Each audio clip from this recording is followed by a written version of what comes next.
Bonjour à tous et bienvenue dans Parlons Mode, le podcast 100% mode pour les passionnés de mode qui souhaitent découvrir ou redécouvrir la mode. J'espère que vous allez tous très bien. Aujourd'hui, nous allons aborder un sujet très important et inspirant, la place du handicap dans la haute couture. Pour ceux qui ne le savent pas, la Semaine européenne pour l'emploi des personnes handicapées, donc la SEEPH, a lieu du 18 au 24 novembre. Et pour moi, c'était l'occasion justement de vous parler du handicap dans la mode et dans la haute couture, car selon moi, je trouve qu'on n'en parle pas assez et je me suis dit que c'était peut-être l'occasion de vous en parler ici pour mettre un peu plus en lumière le handicap dans le monde de la mode. Alors comme d'habitude, je vous invite à vous installer confortablement et à mettre vos écouteurs et laissez-vous porter par ce nouveau podcast.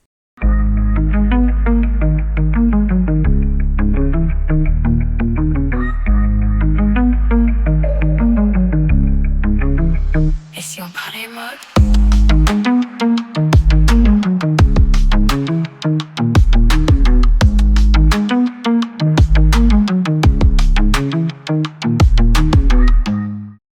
La haute couture a longtemps été perçue comme un domaine exclusif réservé à une élite. Les défilés de mode étaient souvent synonymes de glamour inaccessible avec des mannequins répondant à des standards de beauté très stricts. Cependant, ces dernières années, nous avons vu une évolution vers une mode plus inclusive. Les créateurs de haute couture commencent à reconnaître l'importance de représenter toutes les formes de beauté, y compris celles des personnes en situation de handicap. Cette évolution est en grande partie due à une prise de conscience croissante de la diversité et de l'inclusivité dans notre société. Les consommateurs exigent de plus en plus que la mode reflète la réalité de la diversité humaine. En réponse, des créateurs comme Tommy Hilfiger avec sa ligne Tommy Adaptive et des marques comme Asos ont commencé à intégrer des vêtements adaptés dans leur collection. Ces vêtements sont conçus pour être à la fois élégants et fonctionnels avec des caractéristiques comme des fermetures magnétiques, des coutures ajustables et des tissus extensibles. Mais l'inclusivité ne se limite pas à la conception des vêtements. Elle inclut également la représentation du handicap dans les médias et les défilés de mode. Voir des mannequins de toute capacité physique sur les podiums et dans les campagnes publicitaires aide à normaliser la diversité et à montrer que la mode est faite pour tout le monde. Cela envoie un message puissant. Peu importe qui vous êtes ou quelles sont vos capacités, vous avez une place dans le monde de la mode. Certains créateurs de haute couture se distinguent par leur engagement envers l'inclusivité. Julien Fournier, par exemple, a créé des tenues sur mesure pour des personnes en situation de handicap, démontrant que la haute couture peut aussi s'adapter à tous les corps.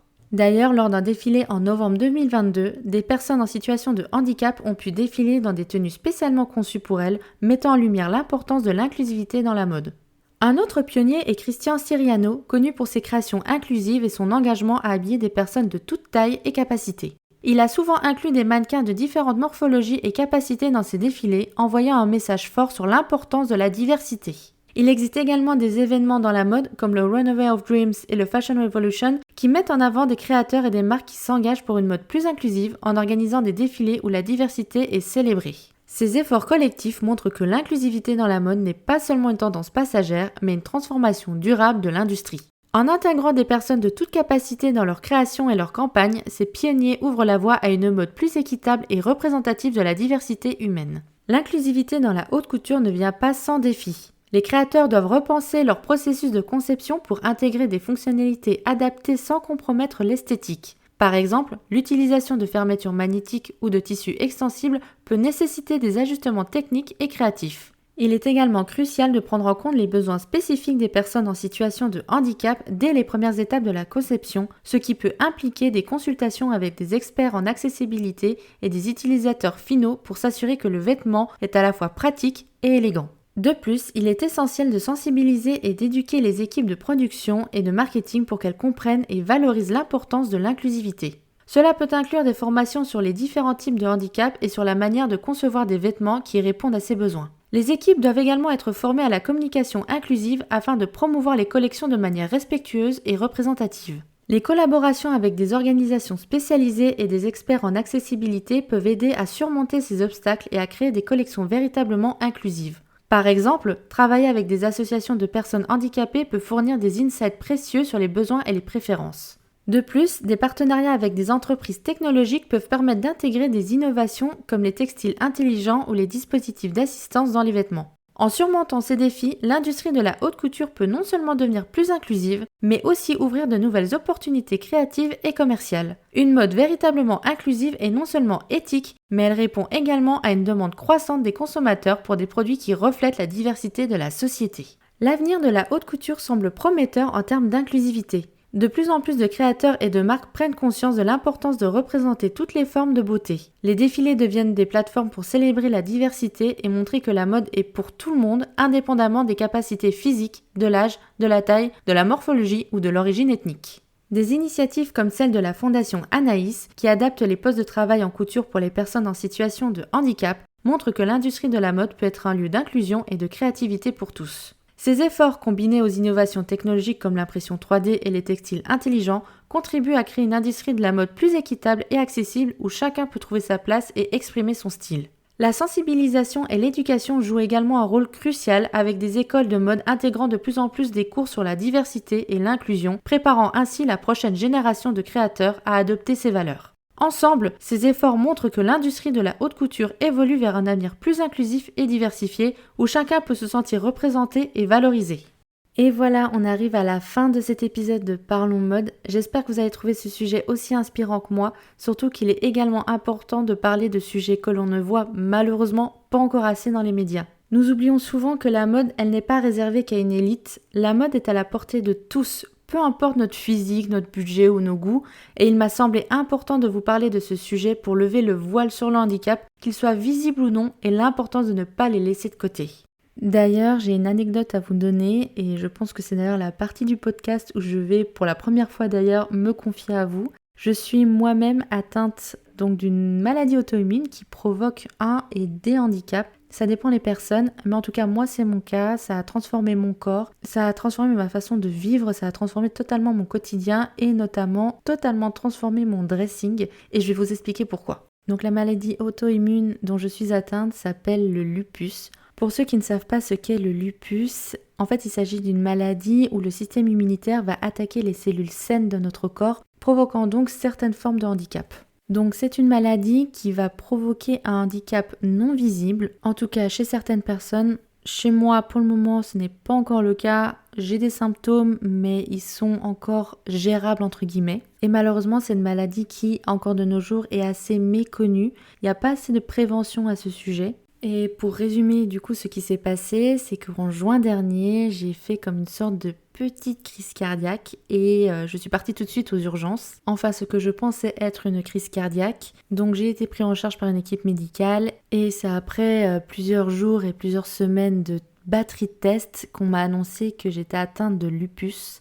Donc cette maladie qui me casse complètement ma santé. Mais il faut savoir que je suis une personne qui a toujours été habituellement été confrontée à des problèmes de santé. Et ça depuis, je dirais à peu près mes 23-24 ans. Mais c'est vrai que c'était des problèmes de santé assez compliqués à gérer. Et tous les médecins que j'ai pu voir n'ont jamais soupçonné un lupus.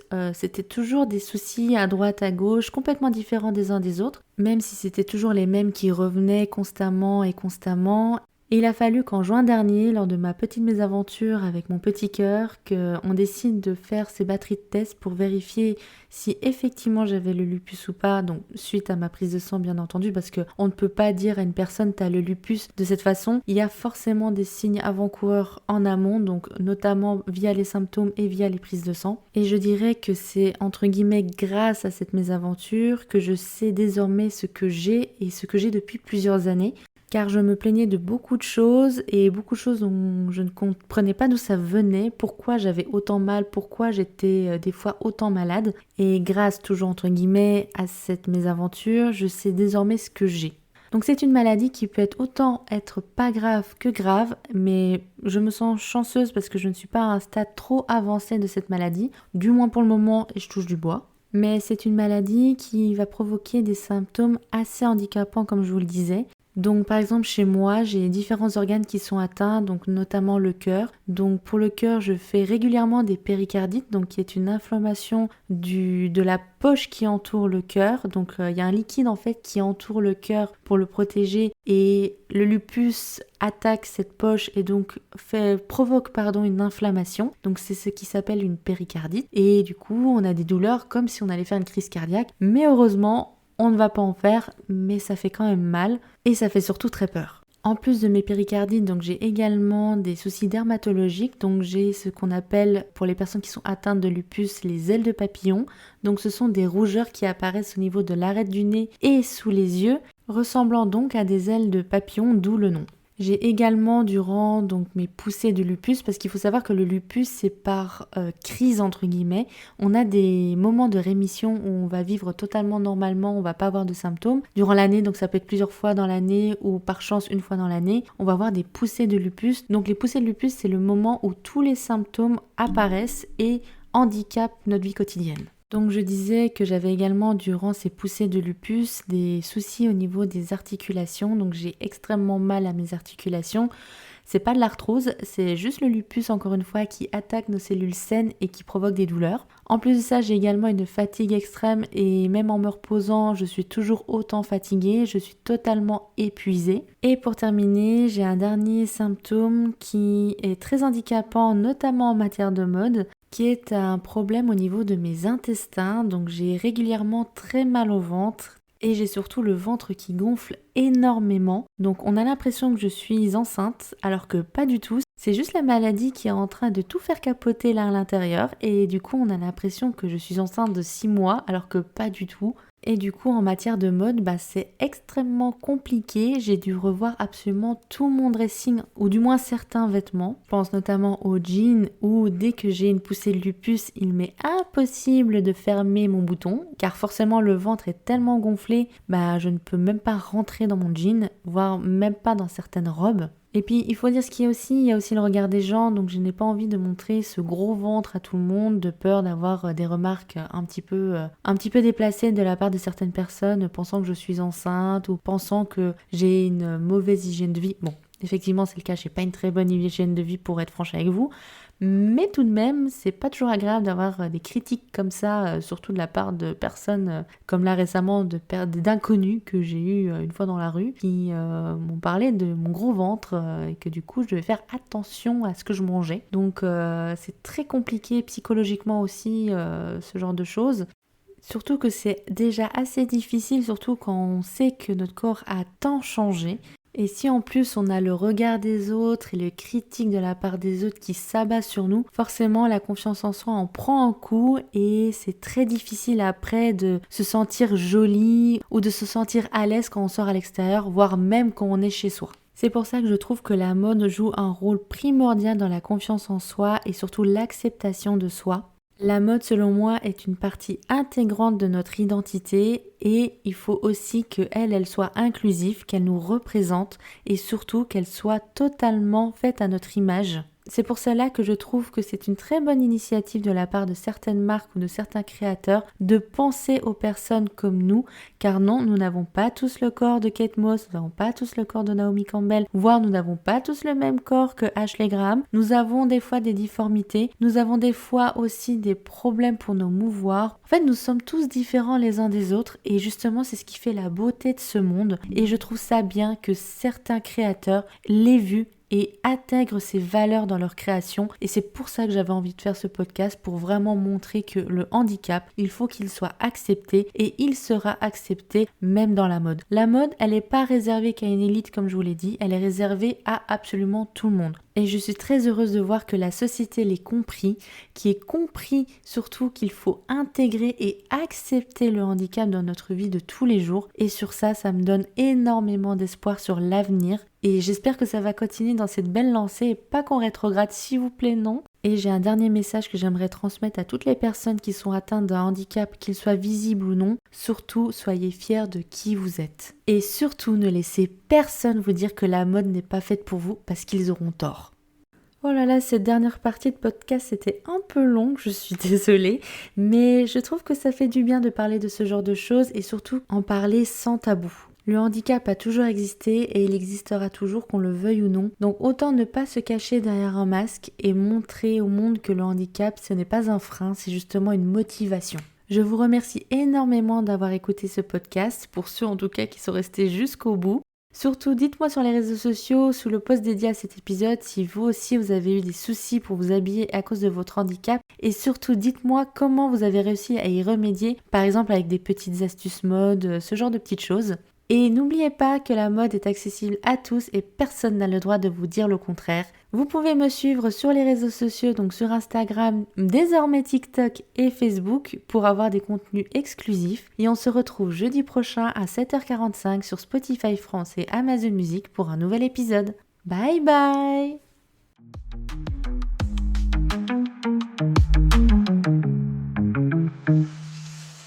Et si on parlait mode?